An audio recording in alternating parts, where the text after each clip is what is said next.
Welcome to the first episode of the Momentum Podcast, where we sit down with interesting and successful community members in order to inspire and empower the next generation on their journey to success. I'm your host, Victor Braca, and today I'm so excited to be joined by Michael Harary, the marketing genius behind Cracking Up Crackers and the founder of Enough is Enough, an organization dedicated to educating our college students on how to combat anti-Semitism on college campuses. Join our conversation to discover how Michael's innovative approach and dedication are making an impact on our community, both by transforming everyday crackers into a community phenomenon and by standing up for our nation. Let's get into it.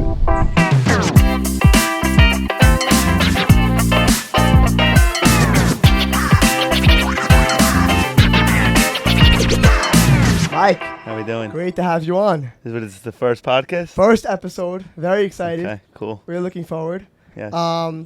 So let's jump right into it. Tell me, what do you do? Cracking Up, Enough is Enough. Give me like a 1 second summary of what you're involved in. What's your mission? What's your goal? Tell me about it. Okay, so we'll start with Enough is Enough. I think it's a more important task and project I'm working on. Enough is Enough is an organization to combat anti-Semitism, specifically through young adults, through education, uniting and empowering young adults within our community, outside our community, to really educate them on the history and the truth about Israel and modern anti-Semitism, unite Jewish communities, and empower them to stand up against anti-Semitism in any shape or form. And I said this the other day on a panel that it's more, one, it's to be educated on the topic, to be able to respond to people. So if a kid comes to you on college campus and he doesn't know about the war in Israel and you give him and you don't know the answers, you don't know about the 1967 war, then what's going to make him not believe the media or other students in their class? So that's the first thing in terms of education. And the second thing is when you're educated on your history and you're educated about the state of Israel and where you came from, you're stronger within yourself. You have a stronger Jewish identity. You're more connected to Am Yisrael. You're more connected to your nation state. You're more connected to God and Borei Olam. So that's the first thing. In terms of Cracking Up Crackers, people always ask me what's my goal. It's really to just build a brand and have a bunch of different divisions under one empire. So we started with crackers because it was an addicting product and people love it. Why not sell something that's addicting and that people love? And then also in terms of the marketing and the social media and all those different aspects, it's really just about building a community around Cracking Up and then expanding outwards from there and, starting different divisions. And like you called me the other day and you asked me like what we're doing, selling merchandise and selling crackers, obviously. And then who knows what else. We could, jump into a bunch of different projects within that brand. I love the theme of, building a brand, a community, because you see that in both the things you do. Like Enough is Enough. What are you doing? You're bringing people together through events, through, you're teaching, you're writing curriculum and you're teaching at these panels, right, that you spoke about, these events. And, the same thing with Cracking Up. You're like, I noticed in your Instagram bio, join the community, right? Yeah. Like, you don't really see that in a food company so true. often. Yeah. But It's all about building community. And that's what I really, whenever I started actually, this wasn't my first startup. I started like a clothing brand called Our Society. And I was much younger and it didn't really go anywhere. But what I always imagined whenever building a brand was, and it goes for Cracking Up and the EIE, is that you want to build a community. People want to feel involved in something. And when people feel connected and involved in something, that's when you're just expanding on one project. So like Cracking Up and EIE, you build a community around it. People feel connected. People feel involved. They feel like they're your friends. They feel like they're your family. It becomes such a more powerful and more connected brand. Right. So I would say, like, for somebody like with that entrepreneurial spirit, that drive, that like inherent drive, I don't know if like most people realize that, like at least for myself, I've always like been, business centric and, what can I invent to solve that problem that I have, Right. What can I make? What product, service can I provide, whatever it is. So like when most people think about business, entrepreneurship, starting a business, they think, okay, like I'll sell a product, I'll deliver a service and that's it. How did you come to the realization that you just mentioned, that you have to make people feel involved in a community, feel useful Right. and like bigger than themselves? How'd you come to that realization? Right. So first you mentioned starting. I want to jump onto that a bit. When I first started this, I was knocking on door to door, trying to get a bunch of sales. We can go through the story later. But I had these little clamshell boxes, and I had a little label on it and then I'm like, I want to go into stores, but like I want it to be perfect. I want to have the nutrition facts. I want to have the perfect packaging. I want it to have every little detail on it to the T. I want it to be the perfect type of box for the crackers. And my friend Abram Hannon came to me and he said, Mike, how do you think any company starts? You think they just have everything perfect and they put it into stores? He goes, and I was really hesitating for maybe 2 months and I didn't start. I was like really pushing. I'm like, no, I don't want to start. I don't want to put it in yet. I don't want to put it in yet. And you realize that things grow and you learn and you just have to throw yourself into it in a way. Yeah, throw yourself into it in a way and just start. Put it in there, put it in the stores. And that's what I did. I ended up putting it with a label. I didn't have the nutrition facts. I didn't have all the details. And throughout time, we changed the label, we changed the packaging, and you grow. And that's really, I see that with EIE, see it cracking up, and it becomes its own thing throughout time. So that's a starting point. And by the way, also you continuously have to start.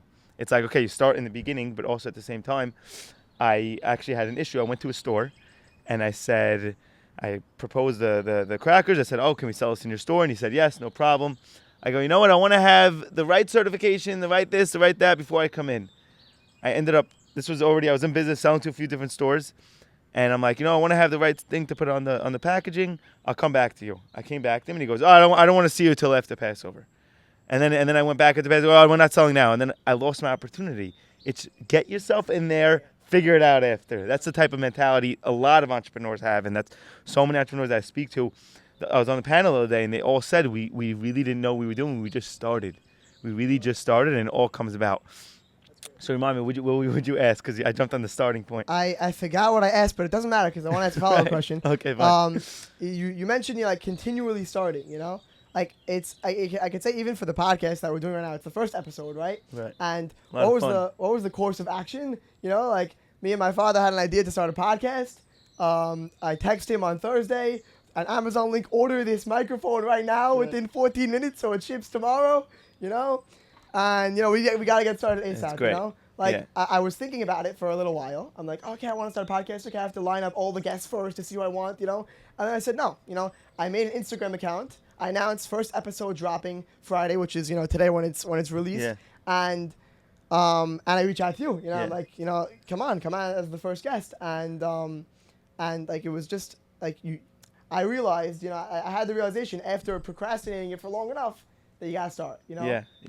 And I also, like, asked me to be on a podcast, and sometimes I ask myself, like, I don't really want to show my face that much, but then I realized, like, if it's helping build a brand, or if it's helping build something greater, show your face. Who cares? Like, I'm not gonna hide myself. Some people, I understand them and I respect them for it, but like for my branding, like my face is a part of it, and I think if we're talking about my business, it's just going to promote my business. If we're going to talk about EIE and what we're doing, it's going to promote it more, and people are going to jump on top of it more. And I think that's my value in all of this. And my value is talking about it, speaking about it, public speaking, whatever it be. It's just really is putting yourself out there in a way to promote what you really want to promote. And also connecting back to the community aspect, because like if there's a sort of community leader, let's say you're the leader of the brand, your face is on it, and it's like it's humanizing it even further, Right. Like it's called cracking up, your building logo is a connection. smiley face, exactly, right? But even further, you attach your face to it,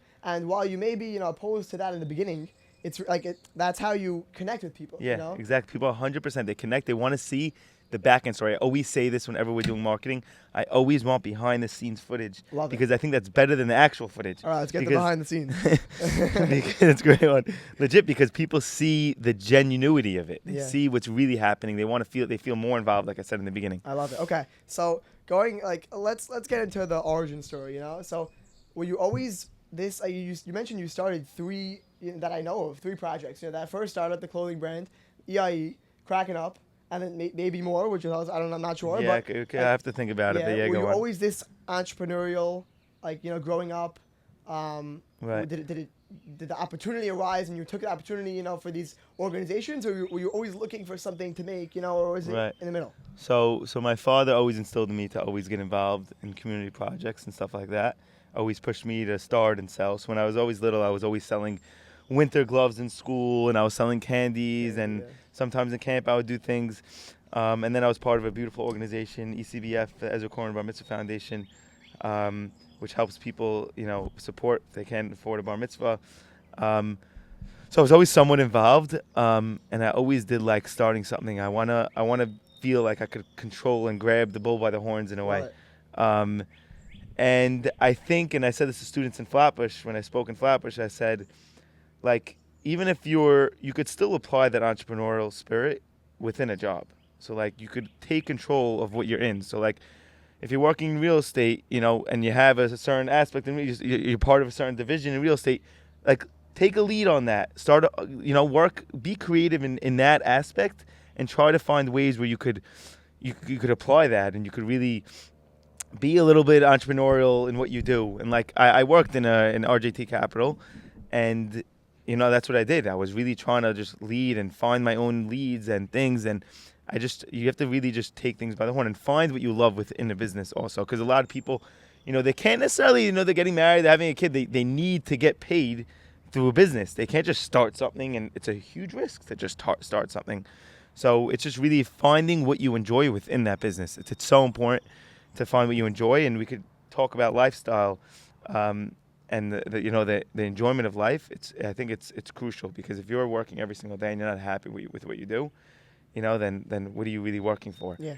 When I started this, and we're gonna get to the story, like you said, I was working terrible hours in the beginning, and I was working 4 p.m. to 12 a.m. twice a week with my cousin Ronnie Jamal in the kitchen, and then I was delivering the next day.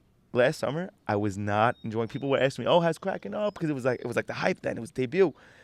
I was like saying, "Yeah, it was good, thank God." But like I didn't see so much money in the bank account coming in, and I was just not happy. I was like, I'm working my ass off, and I'm not happy. And I wrote down a whole thing of notes, and I said, I could even pull it up on my phone. I was like, why am I working this hard? And I just kept writing through it. I go, 1, I believe in the brand. 2, I could do a lot of good with it in the future. If I make money, I could put it into the right places. But I really believed in the brand. I said, okay, we're going to work our asses off now, but we'll see what comes, in the long run. I love it. Yeah, that's like to be able to be in that sort of situation where you're working that hard, those hours, 4 p.m. to 12 a.m. every day. And started at 9, but 4 p.m. was the baking time. So it was like 9 a.m. to 12 a.m. Yeah. Right? And to be able to like have that future forward, that looking forward mindset of, like this is what's coming and this is why I'm doing this, and right. You're very goal oriented. It's admirable. Yeah, thank you. So I would say, going into the beginning, tell us more about how it started up. You said you were working these long hours. I think, if I'm not mistaken, you started in your mom's kitchen. Yeah. Tell us about it, because you're in 40 stores now. Congrats. Thank you. Yeah, so just tell us about sure. how that works. So basically, my mom was baking these crackers, and every Saturday we would eat them. And I'm like, these are so addicting. I asked my mama in the beginning, I go, Ma, does this have cheese on it? Like, it's so good. And then we were just sitting down. I was selling bonfire bricks at the time. And I was going to people's houses during COVID, and I was putting the bonfire bricks, setting it up, breaking my mom's car, breaking my back also. And we were sitting on a Saturday night with my friends, and there was a box of Abraham Surya and Mitch Surya, actually, shout out to them. Where there was a box of crackers right in front of us. We were just eating it in the nighttime, and we couldn't stop eating it. And then they're like, Mike, you should sell these. And I'm like, I really, maybe I should sell these. That they're addicting, sell addicting things. The iPhone, the iPhone's addicting. People buy it. It's addicting. Why wouldn't people buy it? So I went to my mom the next day. I go, Ma, let's sell these things. Screw the bonfire bricks. I'm done with that. She was like flattered. Right. I got a label that said original and Zatar, and I would check it off. And I just made an Instagram account, and people would start ordering. Was it originally called Cracking Up? Yeah, so my mom's friend, Linda Beta, she goes, call it Cracking Up Crackers. I'm like, I don't know if I love that name. And then I kept thinking about it. I'm like, I don't really have any names. Let's do Cracking Up Crackers. So you just started, pretty much. Yeah, it's just like... You didn't wait till you found the perfect name to, I literally took an emoji from Apple, the laughing emoji, and put it on the thing. It was so childish, but I'm like, who cares? We'll make $200 a week. Why not? And then people were ordering, and I was delivering it myself, because I said, people, you have to eliminate the hassle. And I said, we'll deliver in the beginning. We'll see how it goes. People started coming to the house, or go ordering. They would get 6 boxes, 10 boxes. They would come begging for crackers. Wow. It was like right out of the oven. I'd put it in, and I'd just sell it. And I remember when we first started, I was like, okay, let's make like a huge batch one day. We spent like 6 hours, and we were baking, and we made like nothing. And that's when I realized our biggest struggle is going to be labor. And people think, oh, these crackers, oh, the 40 cents this guy's making. The labor, it's the most labor-intensive project I ever worked on. It's so labor-intensive. The amount of labor they put into packing each box, and to baking it, and to panning it, it's ridiculous. So that's when we realized our first struggle. But anyway, we kept going, and I checked off the box, which flavor you wanted, and then I'm like, okay, let's enhance the labels a little bit. Enhance the labels, and then I'm like, all right, people are buying this like crazy. There's a huge demand for it. Let's go to store and just start selling it. So I went from each store. People ask me like, oh, how'd you get in? I go, I just went to the manager. Hi, can you taste this product? Oh, they liked it. Okay. People ask me, let's sell it. Went to each store, and from there we just kept expanding. And it's funny because the clamshells we were putting it in, the product lasted about 2 weeks in that clamshell, and the product was moving so quick that I didn't need to worry about it expiring. Awesome. Yeah, it was crazy concept. It was moving so quick, and I didn't need to worry about the 2-week shelf life. Until later on, so we started to mass produce, and we ordered a different packaging and so on. And we always have quality control issues. We're always trying to, be on top of those. The quality control is one of the most important things. You want to have people to enjoy their product. Right.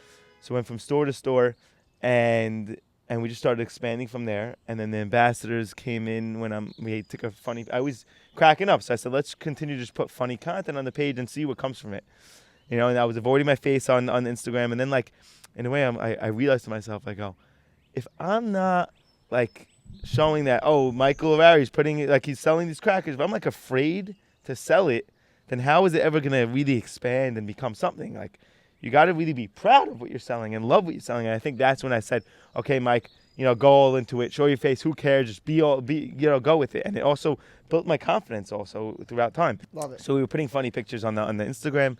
Put a picture of my friend Mario Sakal, and then we kept zooming up to his face, and it was just my friends are laughing because they're like, you put in this kid's face on Instagram, a black male, and all these SYs about me. He kept getting followers. Then I announced vanilla on a big screen. I said, we're announcing vanilla, a new flavor, and it was funny. People said, oh, this is great content. And funny content really goes a long way, obviously, as we all know. Everyone's trying to look for funny content. Everyone's trying to laugh. I love laughing. I love cracking up.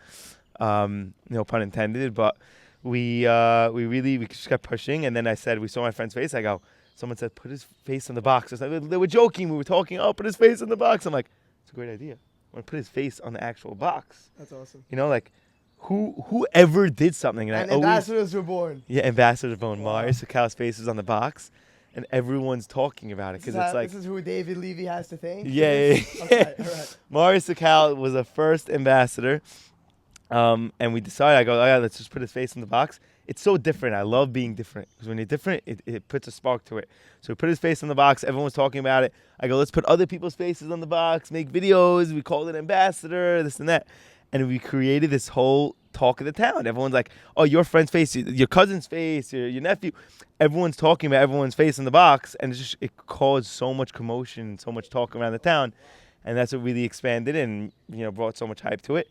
And continuing that hype is one of the biggest struggles because, people see something, but you want to continue the hype and continue the excitement of it. But that's really how it came about. We're trying to always continuously come up with new things. Okay, so just on the topic of marketing, ambassador, I think it's genius. Whatever about it is so smart. I don't know, it's working. Right. People are talking about it. Buy my flavor, Yeah. It's amazing. So I was looking through your Instagram, and I thought it would be funny to name some of the things throughout over the months that you posted. Okay, we have David Levy eating cracking up crackers at a wedding. All right, okay. Right. Never seen Props that to before. David. That was all David's idea. Never seen that before. A music video in Uri's featuring Linda Levy dancing with the crackers.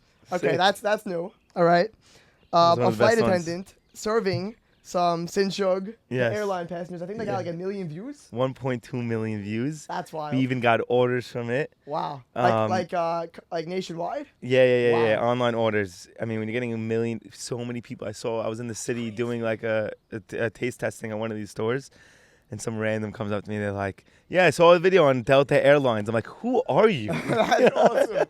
That's great, by the way. That's amazing. There's Dr. Kasky diagnosing David Levy with cinnamonitis. We're going to get into that for one. eating too many crackers. The list goes on. Okay, I want to hear about this. Like, Okay. How do you come up with this, first of Okay, all? so like I said, a community brand. So many of our followers come up with the content.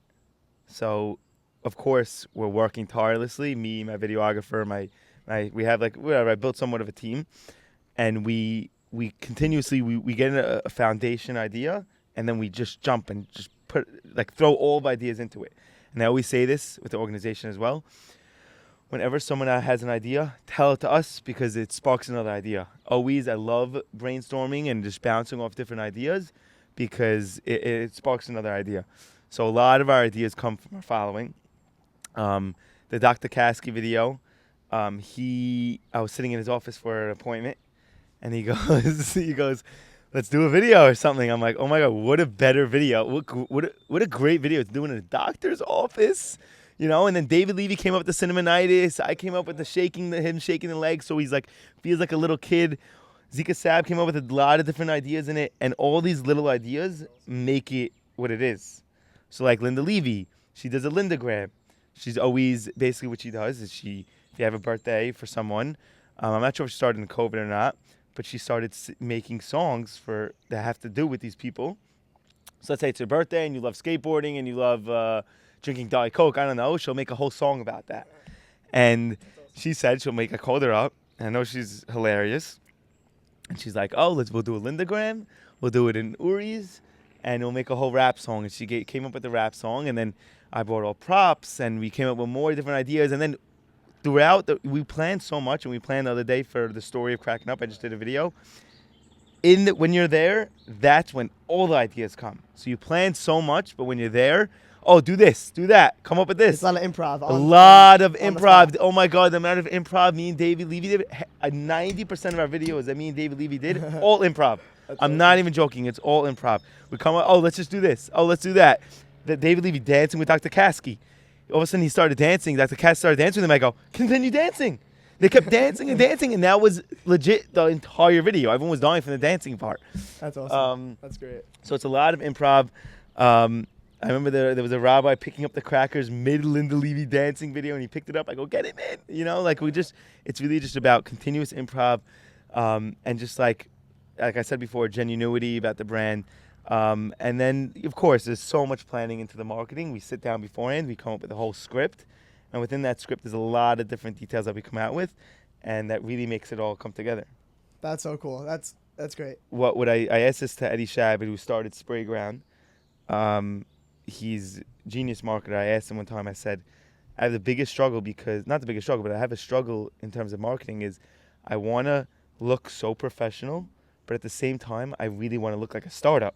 Because if you look like a startup, people connect with it more. Right. But if you look professional, it's like, oh, you're a legitimate brand. So it's really about balancing both. And I think that's where the behind the scenes things come in. It's like, it's a whole marketing. I really think the biggest thing about marketing in my own head, what I believe is, like I said before, is building that community and that genuinity. I think it's so important. I want to build off of the thing that you said just now, which is, you would go into the shoot prepared, you would have a script written up. You would know how the video was going to be shot, which angle you're going to point at what time. But when you're there, you mentioned things build off of each other, Yeah. And like, that's, my father just pointed out, it's the theme of the podcast, right? Momentum, right? What's it all about? It's about getting started, So you have a business idea, you want to start a nonprofit, you want to start a startup, whatever it is, get started. Obviously, do your due diligence and do enough planning to get started, but don't get bogged down in the details, right? Which is exactly what you didn't do. You didn't get bogged down in the details, You got ready for it, you went in, and then it was all uphill from there, you know? Right. Yeah, the other day we did a video. This is also about showing how the brand started. People feel connecting is a story of how Cracking Up started.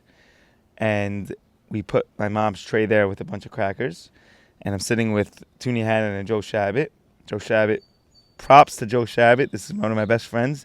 This kid literally is like my partner in business. I call him every single day. We speak maybe 17 times a day.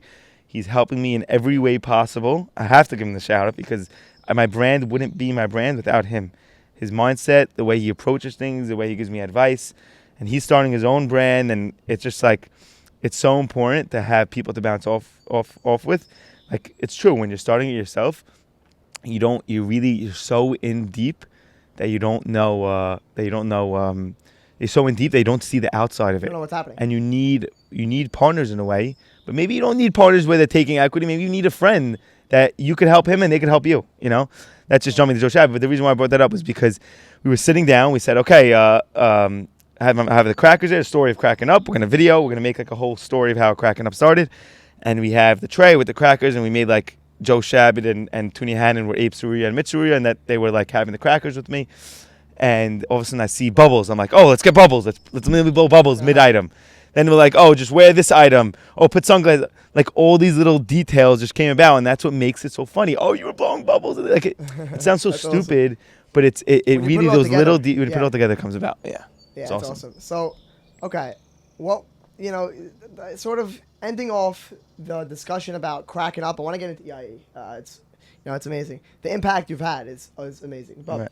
Ending off the discussion about cracking up, what would you advise to people who are entrepreneurial minded, young people, my age, younger, a little older, whatever it is, high school, college age, or even younger, who want to get involved, in creating their own business? They don't know where to start. What's the first step you would advise someone to take?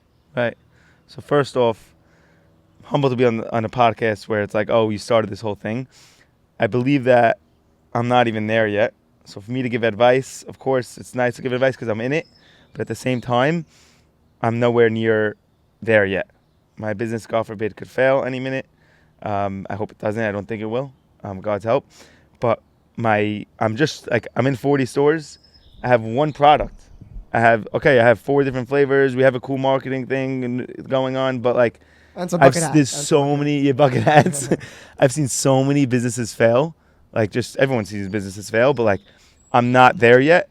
And that's why, like, in the beginning, Hillel Yeshiva, they said, oh, come speak in our school to the students. And I said, like, I'm not there yet. We're like, oh, I'm this guy that can come start speaking. But then I realized the important part of it is that I'm in it, I'm doing it, and I do have advice to give to these students. So let me go and actually, give advice. And, hopefully I do expand, and hopefully I do get there. I always hesitate before doing podcasts like these, because it's like, I'm not there yet, and I don't want to feel like I'm all there. So it's very important to just know that for myself. And it also pushes me to keep striving and keep going. But we spoke about it a lot this podcast. The number one advice I would say is just start. Just start. Throw yourself in. Figure out after. It doesn't work. Not everything has to be perfect, like we said. Just start. Keep pushing. Keep doing. Be creative as much as possible. Get advice from people. But just start. Jump. Throw yourself into the pool and just start.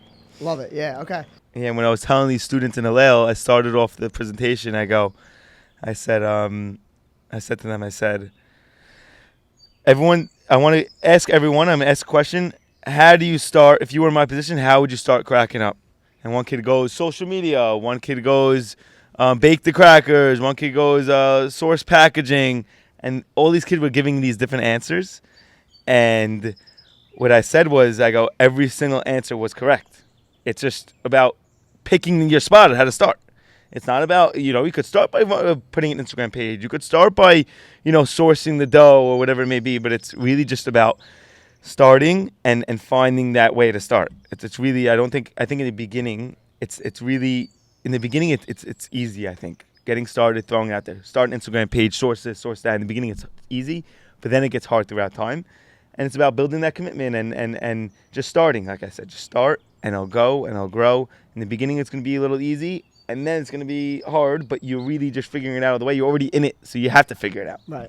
And building off of that point of just starting. So, shifting focus towards EIE now. Enough is enough. Building off of that point of just starting, what was that? Was there one specific moment for you that, you had a realization, I need to start an organization to combat anti-Semitism on campus, or was it more gradual? So, at first I went to Israel for the year, and I built the connection with Israel and so on, and then I went to APAC. But when I went to Poland in my year in Israel, everyone they said, oh, give a speech at certain parts. And I forgot, we were in one of the worst concentration camps there. Majdanek? It might have been with all the ashes in one place. Oh, Belgic. Maybe. I went there. Right. I think that's what it was. Okay, so I spoke there. It's huge, right? Yeah, huge. Yeah. And I said, they go, what's one thing you want to say? Like, give a speech. I go, it's so terrible with these people. I was so angry at what these Nazis did to the Jewish people.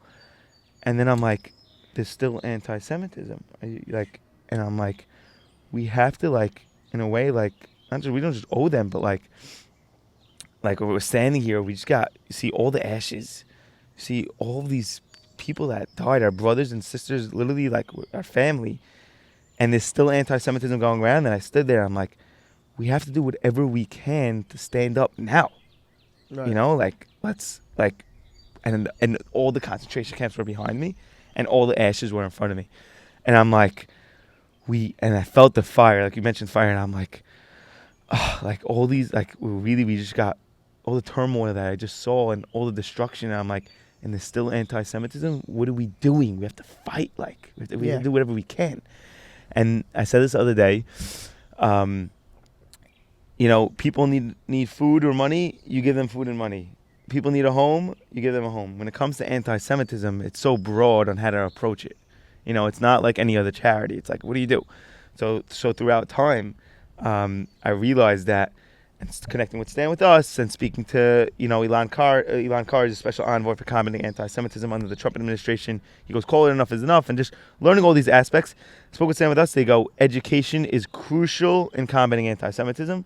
And the reason why for that, and I mentioned it before, is one, which is a small reason, is if someone on campus comes to you and they don't know, if someone on campus comes to you and they go, what's happening in Israel with this war? And they didn't choose a side yet, and they're really just, and I have friends abroad that I went abroad with, and they ask me all the time, they go, I don't know, like, how do I, you know, like, what's going on? And you don't know how to respond, you don't even know what happened in the history of Israel, then what's going to make them not believe the pro-Palestinian protester, or what's going on in the media, or if you yourself as a Jew, and you don't know about your own answer, what's going to make them believe you? Which I think is cute in a small part to it. But I think what's most important is when you know your history, you know where you came from, you know when you got destroyed, and you know when you fought back, it builds a stronger Jewish identity within yourself. You become stronger, you become more connected to Am Yisrael, and you become more connected to your Jewish identity. I think that's the most important part. So that's, like I said before, it's educate, unite, empower. Those are our three goals. So educate people on the truth and the history about Israel, unite Jewish communities who want to come together, and then empower people to stand up, fight for our rights, be strong and connected. And I wouldn't be able to do it. It's really not me. It's our team. You have Frida Cohen. The Enough is Enough organization would not be around today if it wasn't for Frida Cohen. She works tirelessly, day in and day out, sweat, tears for this organization, and our entire team. We have a bunch of board members, team, Michael Chad, Nathan Baton, Yara Chama, a bunch of people, Randy Casson, and all these, David Mizrahi, and all these people really, like I said, it's a lot about teamwork. It's really about teamwork and coming together and just working towards one goal. So I love what you said about education, you know, because like you said, there's a clear way to combat or to solve specific issues, you know, housing, money, food, whatever it is. But, you know, like exactly like you said it, you know, I'm not even going to repeat it because you said it so well. Following October 7th, right, we saw a bunch of, you know, campus protests. All of a sudden, you know, we thought that we were doing, like us, like the Jewish people thought that we were doing pretty well, I think, before then, you know? Yeah. And then October 8th comes along, and they're marching in the streets, you know? What's happening? How did that affect the organization? Right. So we always say anti-Semitism is the worst it's ever been, but at the same time, the 20th century is the best time, Ben Shapiro says it, is the best time for Jews living today. So pre-20th century, I think it was terrible from there. But Rabbi, we'll start off with this. Rabbi Jonathan Sachs has an amazing quote. He says, in the Middle Ages, we were hated for our religion. In the 19th century, we were hated for our race. And today we're hated for our nation state, Israel. So anti-Semitism just shifts. It shifts over time like a virus. And it's really just about realizing the form of anti-Semitism and, you know, approaching in that manner. And in the beginning when we first started, we wanted to take Israel and separate it with anti-Semitism. We said, oh, it's two different things. And then we realized, like Rabbi Jonathan Sachs said, that it's a new form of hatred, that Zionism and anti-Semitism works hand in hand with each other. And that's where we realized that, our support for Israel and our strength and connection with Israel is what really is going to help us, reach our goal. And what we did after October 7th, we started in 2020 during COVID, and October 7th, we got hit like a rock. So many students came out to us, reaching out to us. We helped over 300 students. They were really, they didn't know what to do. They said they felt so hostile, the professors giving them extra credit if they go to the protests. So we were emailing deans, we were emailing presidents, and we actually set up this platform where you could email, you could press 3 links, you could pick your college, and it'll write a whole email for you. We already wrote it out for you. Wow. Press 3 buttons, pick your college, and you press send, and it emails the dean, and it says, I don't feel safe on campus, and it gives a whole reason why with the whole dialogue in it and everything. Oh, wow. And every campus got it, and we got 5,000 emails sent to Brooklyn College. We canceled 6 anti-Israel protests. Yeah, that's amazing. And we've done a lot, but it's really about keeping the momentum and keep going. I like. And I right like now, momentum. like I said, it's about I like building. momentum. Yeah. And it's really just about building that education to build. Like, we're doing this now, but what about the young adults in high school and elementary school?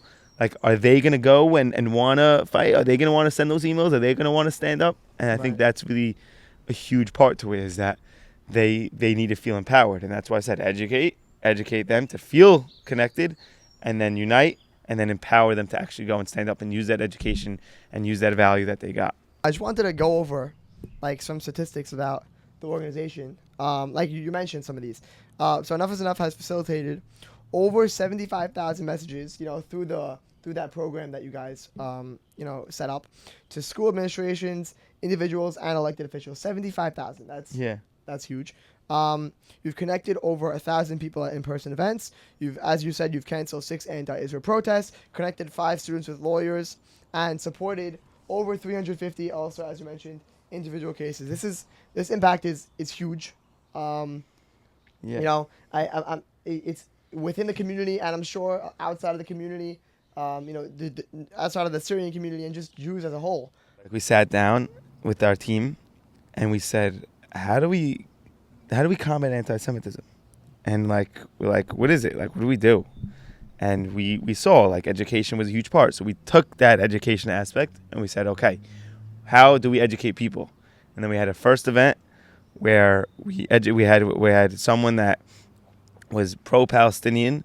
He was actually somewhat similar to a case of Son of Hamas, where he flipped sides. And he came, and it was a Zoom because it was during COVID. And he spoke about all the reasons why he switched to being pro-Israel. That's cool. That's and a cool that was a part of our goal. Yeah, it was exactly what we're trying to achieve. We said, okay, we want to educate. This is how we'll educate.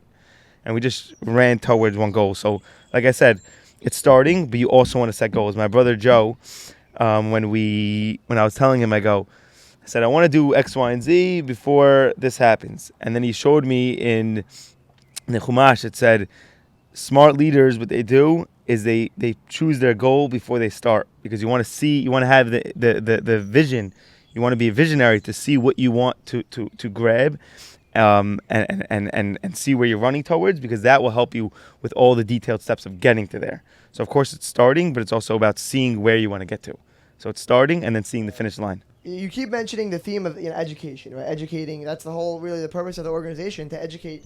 To educate, so you could build future leaders. Yeah. That's really the goal. It's Right. Oh, you're gonna combat anti-Semitism in education. First of all, we'll never combat anti-Semitism. It's unfortunate.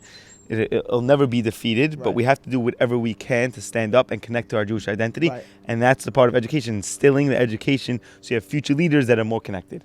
Curious what you think about this. Do you think that this education should be, taught in our schools? Do you think that it works, being taught by community organizations? What do you So- where's that put into play for you? So people always say they say the famous line, not don't fix what's not broken, but they say, what's the line? Don't reinvent the wheel. Yes. People always say don't reinvent the wheel.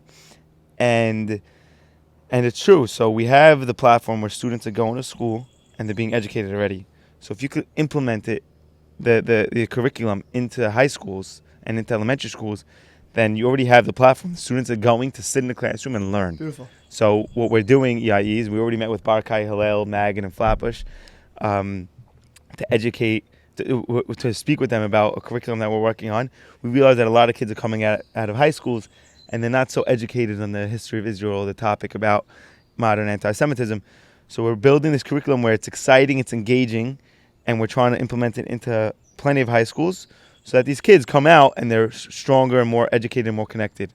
And it's really just working hand in hand with the schools. So I think, yeah, for sure, we shouldn't be our job to do it outside. Well, why am I having an event? No one wants to come to an event after to sit down and listen and get educational history about Israel. It's also like within our organization and within Cracking Up, it's really about finding yourself, like you're finding where your goal is. Like you have to just throw a ton of things at the wall and see what sticks, see what works. So we realized in order to sustain, we got to start building a curriculum and implementing it into schools so it could be a long-term effect.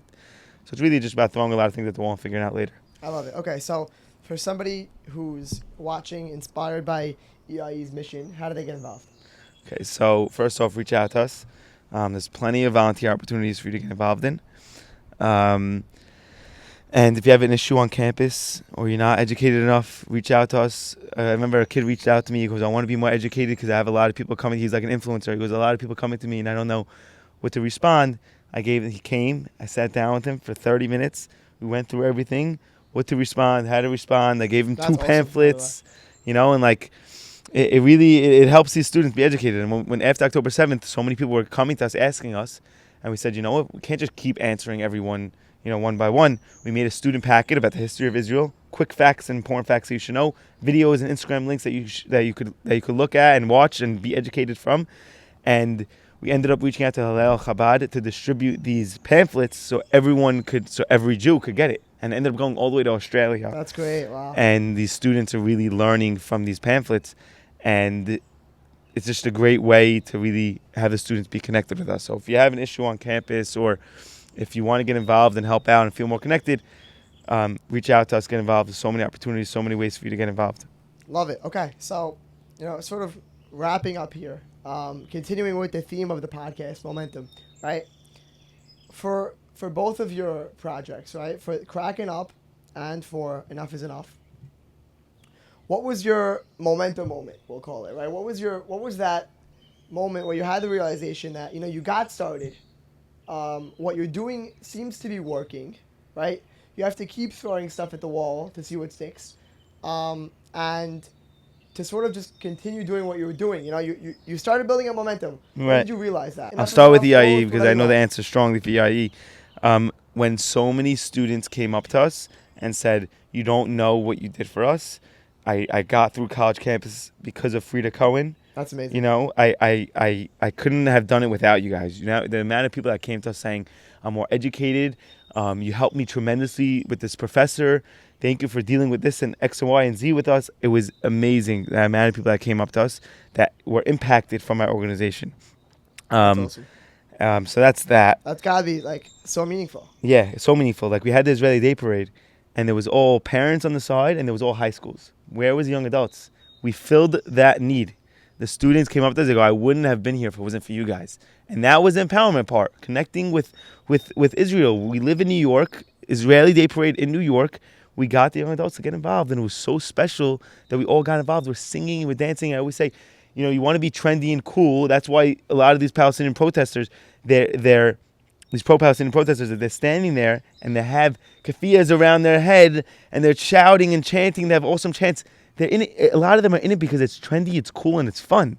So we have to really try to jump into that and be creative with that. Bring an Israeli flag, loud music, dancing, be fun with it, be proud to be a Jew. Be proud to be connected to Israel. So that's that. That all students came to us, and that's really what kept the momentum going. In terms of Cracking Up Crackers, what keeps the momentum going, of course, is money.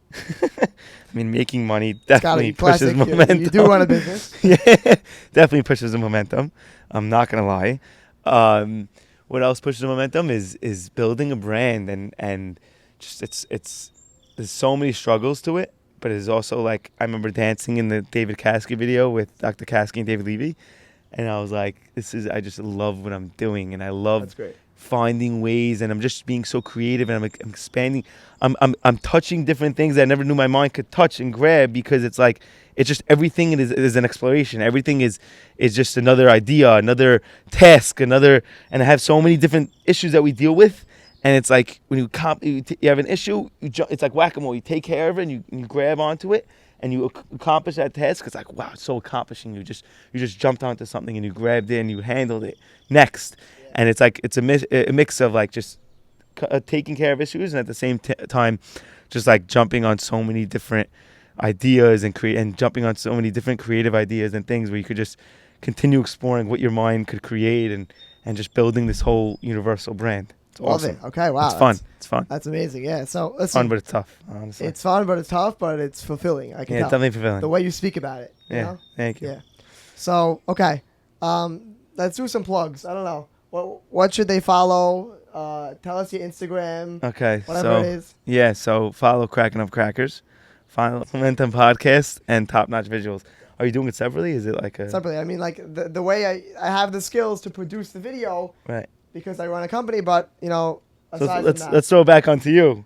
What's your goal with this whole thing? I'm curious. okay, this is actually, it's good because it's the first episode, Right. of the podcast, and really it's twofold. So I just heard your entire story, right? I personally think it was super interesting, a lot to learn from it. About getting started and all the lessons we just spoke about. And if I think that's interesting, how many other kids, adolescents, young adults in the community, even adults, will also resonate with this type of content. So that's one of the reasons. Second reason, I'm gonna be honest, to meet cool people like you. That's it, right? So like I met you, we had a conversation, for the rest of the episodes now, I'm gonna, with God's help, we're gonna interview a lot of amazing people, and just to meet these people, to learn personally from them, and then to allow the whole community to learn from them. I think it's a great thing. Right. And trying to build I'm like a excited. brand out of it, a bunch of different like divisions, or just strictly like Possibly, So, right. You'll see where it goes. Right. Just like starting. Exactly. We started, and we're gonna build up And the I'll momentum. tell you why it's gonna work. I think it's gonna work, and I hope it works. Good luck to you. Thank you. I think when you have people, and you have faces, Yeah. people want to see people. Like you and said, people know personal. people. Yeah, Personality. personal. Now that I'm on this podcast, my mom's gonna go and follow your Instagram. My friends are gonna watch it, and they're gonna see another thing that they're interested in them, and they're gonna follow it. Right. So that there's so many people are gonna be connected. It's gonna be so personable. That's why podcasts are awesome, because people connect with the audience, and Yep. it all comes back to building that big community that I'm sure you're gonna hopefully build. Good luck. Thank you. Okay. Thank you very much for coming on. Of course. Thank you. A for lot having to me. learn, and Awesome. yeah, it was great having you. Awesome. Thank you.